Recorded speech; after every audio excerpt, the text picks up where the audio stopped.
June 2017 সালের এক দুপুরবেলা এক বিশাল বাড়িতে ঘুম থেকে ওঠে একজন লোক যাকে ইন্টারনেটের মানুষ চিনত ডোপ বয় 210 নামে। হঠাৎই নিচ থেকে ভেসে আসে জোরে জোরে আঘাতের শব্দ। বিশেষ পুলিশের দল শক্ত দরজা ভাঙার চেষ্টা করছে। দরজা না ভাঙতে পারায় তারা জানলা ভেঙে ঢুকে যায়। লোকটা মাথার পেছনে হাত রেখে হাঁটু গেড়ে বসে শান্তভাবে বলে, তোমাদের কাছে আমার বিরুদ্ধে কোনো প্রমাণ নেই। কিন্তু সে জানতো না মাসের পর মাস ধরে পুলিশ তার উপরে নজর রাখছিল। হে বন্ধুরা, মিস্টার রেডি চ্যানেলে তোমাদের সকলকে স্বাগত। আর আজকে তোমরা দেখবে ডার্ক ওয়েবের কুখ্যাত ড্রাগ ডিলার আল মোহাম্মদ আলাভির উত্থান পতনের সম্পূর্ণ গল্প। তাই অপেক্ষা কেন করছো? এখনই ভিডিওটাকে লাইক করো আর দেরি না করে চলো ভিডিওটাকে শুরু করা যাক। This looks like our weapon.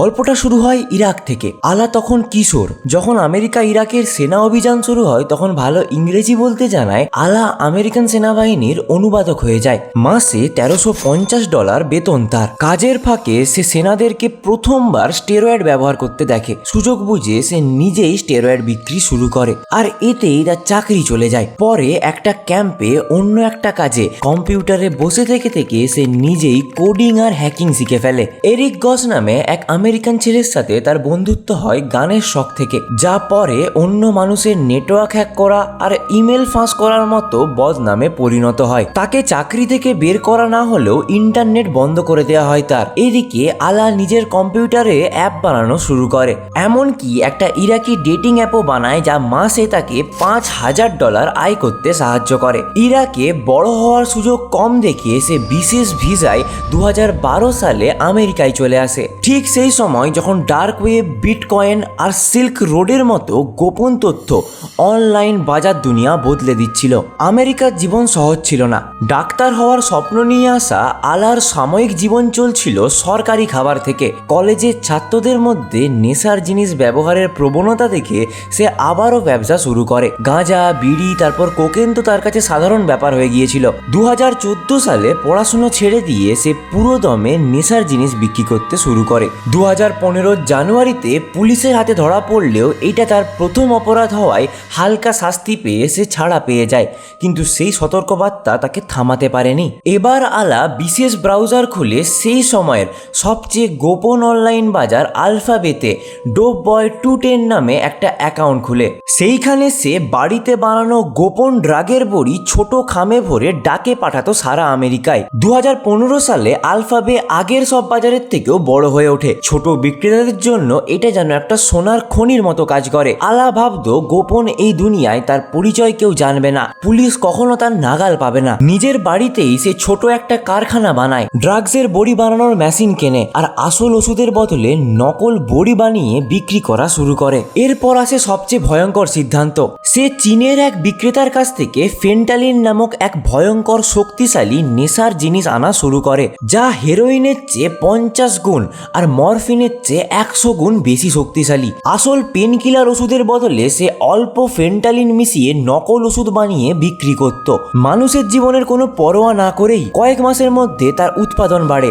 সব মিলিয়ে 80টিরও বেশি পণ্য, যার বেশিরভাগই মেথ আর ফেন্টালিন দিয়ে বানানো। এদিকে টেক্সাসের এক কলেজের পুলিশ অফিসার লক্ষ্য করেন ছাত্রদের মধ্যে অতিরিক্ত নেশার কারণে অসুস্থতার পরিমাণ বেড়ে যাচ্ছে। প্রতিটা রিপোর্টেই দেখা যায় মেথের ওভারডোজ। 2016 সালে এই ঘটনা পৌঁছায় বড় পুলিশ দপ্তর পর্যন্ত। আর নাম উঠে আসে আলা মোহাম্মদ আলাভির। পরীক্ষায় ধরা পড়ে তার বানানো জিনিসে শুধু মেথ নয়, ফেন্টালিনও মেশানো ছিল। মাদক দমন বিভাগ কেসটা হাতে নেয়, বুঝতে পারে এটা শুধু ছোট বিক্রেতার কাজ না, এর পিছনে বড় একটা চক্র আছে। 2016 সালে মার্চে গোয়েন্দারা ছদ্মবেশে অ্যাকাউন্ট খুলে আলার দোকান থেকে ড্রাগস আর কোকেনের মতো জিনিস অর্ডার করে, কিন্তু আলা তাদেরকেও ঠকিয়ে দেয়। কোকেন পাঠায়নি সে। এদিকে আলার ব্যবসা তখন তুঙ্গে। বিটকয়েন থেকে নগদ টাকার বদলে সে প্রায় $5 লক্ষ হোয়াইট মানি দেখানোর চেষ্টা করে। মাত্র 2 বছরে সে আয় করে প্রায় $14 মিলিয়ন।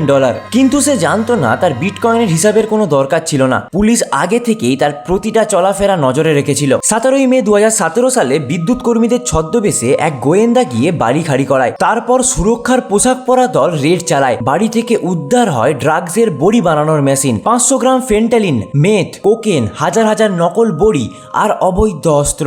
খবর পেয়ে আলা পালানোর বদলে ঘটনাস্থলে চলে আসে। দূর থেকে নিজের গড়া সাম্রাজ্যের পতন দেখে।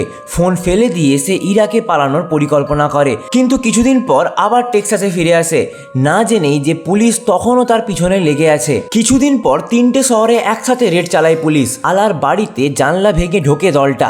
গ্রেফতারের সময় আলা বলে, তোমাদের কাছে আমার বিরুদ্ধে কিছু নেই, কিন্তু এবার সত্যিই তার শেষ খেলা চলছিল। তদন্তে বেরিয়ে আসে 2 বছরে সে 38টা রাজ্যে বিশাল পরিমাণে নেশার জিনিস বিক্রি করেছিল।